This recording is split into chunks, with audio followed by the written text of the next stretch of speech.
बहू कहाँ मर गई? अंदर से आवाज, जिंदा हूँ माँ जी। तो फिर मेरी चाय क्यों अभी तक नहीं आई? कब से पूजा करके बैठी हूँ, ला रही हूँ माँ जी। बहू चाय के साथ भजिया भी ले आई। सास ने कहा, तेल का खिलाकर क्या मरोगी? बहू ने कहा, ठीक है माँ जी, ले जाती हूँ। सास ने कहा, रहने दे, अब बना दिया है तो खा लेती हूँ। सास ने भजिया उठाई और कहा, कितनी गंदी भजिया बनाई है तुमने। बहू, माँ जी मुझे कपड़े धोने हैं, मैं जाती हूँ। बहू दरवाजे के पास छिपकर खड़ी हो गई। सास भजिया पर टूट पड़ी और पूरी भजिया खत्म कर दी। बहू मुस्कुराई और काम पर लग गई। दोपहर के खाने का वक्त हुआ।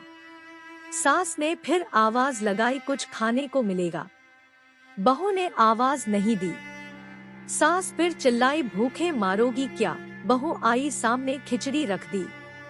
सास गुस्से से, ये क्या है? मुझे इसे नहीं खाना, इसे ले जाओ।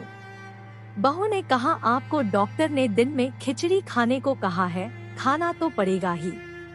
सास मुंह बनाते हुए, हाँ तू मेरी माँ बन जा। बहू फिर मुस्कुराई और चली गई। आज इनके घर पूजा थी। बहू सुबह 4 बजे से उठ गई। पहले स्नान किया, फिर फूल लाई, माला बनाई, रसोई साफ की, पकवान और भोज बनाया।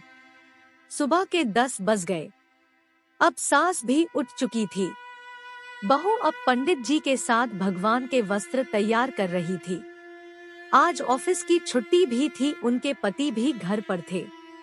पूजा शुरू हुई। सास चिल्लाती, बहू ये नहीं है, वो नहीं है। बहू दौड़ी दौड़ी आती और सब करती। अब दोपहर के 3 बज गए थे। आरती की तैयारी चल रही थी। पंडित जी ने सबको आरती के लिए बुलाया और सबके हाथों में थाली दी। जैसे ही बहू ने थाली पकड़ी, थाली हाथों से गिर पड़ी। शायद भोज बनाते हुए बहू के हाथों में तेल लगा था, जिसे वो पोंछना भूल गई थी। सारे लोग तरह तरह की बातें करने लगे।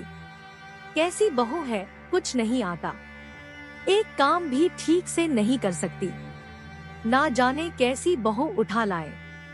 एक आरती की थाली भी संभाल नहीं सकी। उसके पति भी गुस्सा हो गए, पर सास चुप रही, कुछ नहीं कहा।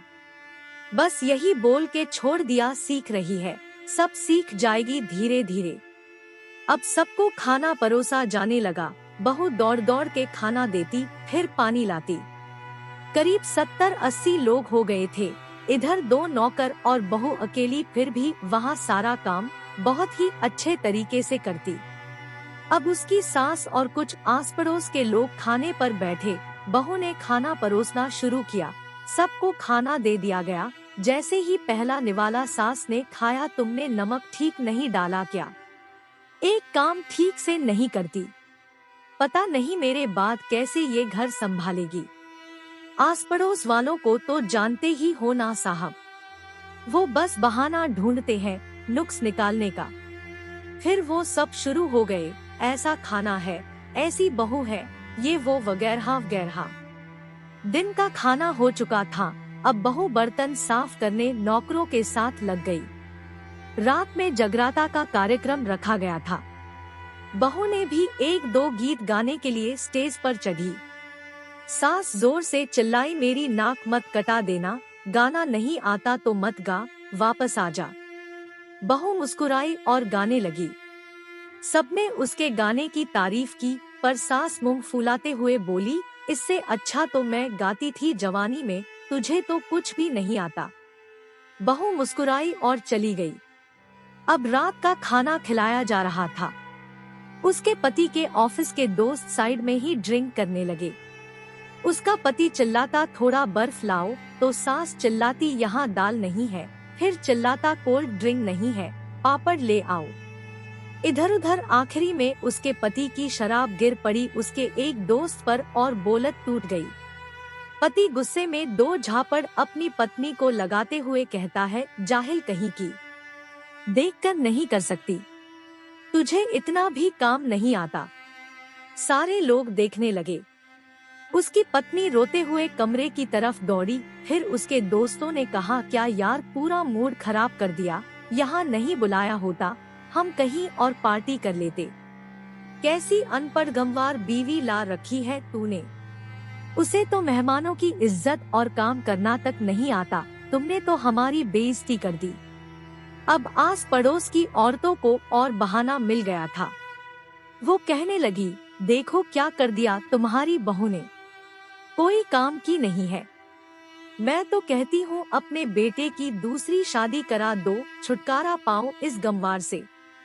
सास उठी और अपने बेटे के पास जाकर उसे थप्पड़ मारा और कहा, अरे नालायक, तुमने मेरी बहू को मारा, तेरी हिम्मत कैसे हुई, तेरी टांग तोड़ दूंगी। उसके बेटे के दोस्त कुछ कहने ही वाले थे कि उसकी माँ ने घूरते हुए कहा, चुप, बिल्कुल चुप, यहाँ दारू पीने आए हो, जबकि पता है आज पूजा है और तुम्हें पार्टी करनी है। कैसे संस्कार दिए हैं तुम्हारे माता पिता ने।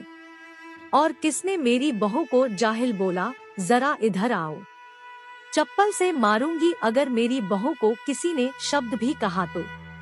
अरे पापी, तूने उस लड़की को बस इसलिए मारा कि तेरी शराब टूट गई।